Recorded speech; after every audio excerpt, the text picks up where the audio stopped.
Il a été formé par qui, Bouddha?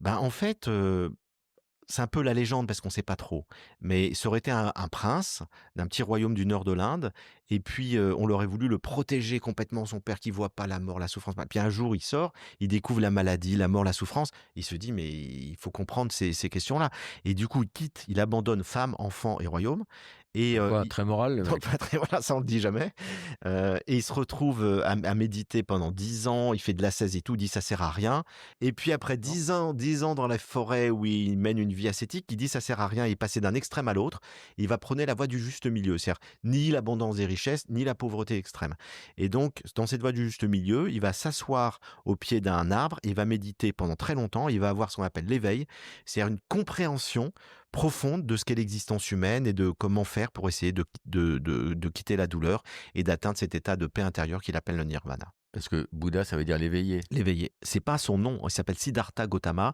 et c'est un titre, c'est comme Jésus. Jésus, c'est son nom, mais son titre, c'est le Christ, qui veut dire le Messie. Donc effectivement, le Bouddha, c'est l'éveillé, celui qui a atteint la compréhension ultime des choses. Mais il nous dit, même dans cette compréhension ultime des choses, Il a pas on les ne peut pas réponses. savoir si Dieu, voilà, on n'a pas la réponse ultime.